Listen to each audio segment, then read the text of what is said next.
Has Ukraine become a war of robots? A deadly change in the rules of engagement on Israel's Lebanese front. And what is the rest of the world doing about it? Hi, welcome to 333. Here is the news from the last 24 hours. As the war in Ukraine reaches 1,000 days since Russia's invasion, many people have noted how technology is playing an increasingly important role. Reuters states that, quote, as losses mount and exhaustion sets in, both sides in the war are trying to replace humans with machines, unquote.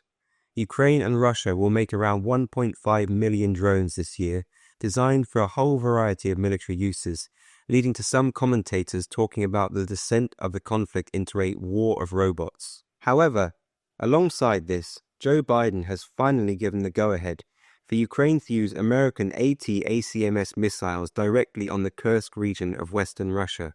There has been much criticism within the US over the possible escalation in the war this will entail just 2 months before Biden leaves office. As Sergei Radchenko wrote in The Spectator, Putin knows that, quote, Russia is in fact not at war with the West, unquote. We can hope that these new changes will not alter this conclusion.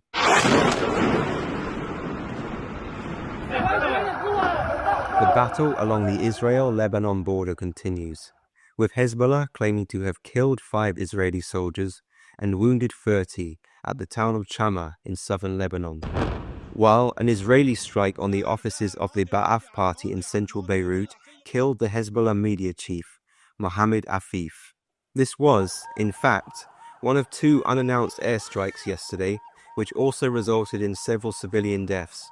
A worrying development that can only hamper the possible peace deal that both sides talk about, but are as yet no closer to starting. Meanwhile, at the border, the IDF continues to clear Hezbollah outposts and weapons dumps, the latest of which we are shown here. הגענו פה בעצם לסוג של עמדת שרייה, יחד עם מחסן אמל"ח. לראות כל המחסן אמל"ח, שפה יש פה הכל מהכל, יש פה החל מפצמ"רים, יש פה ישף, וסטים, משקי ציידים, יש פה תחמושת מקלר. And finally, alongside the bleeding edge of the current horrors in Ukraine and the Middle East, the rest of the world appears to be priming itself for even further escalation.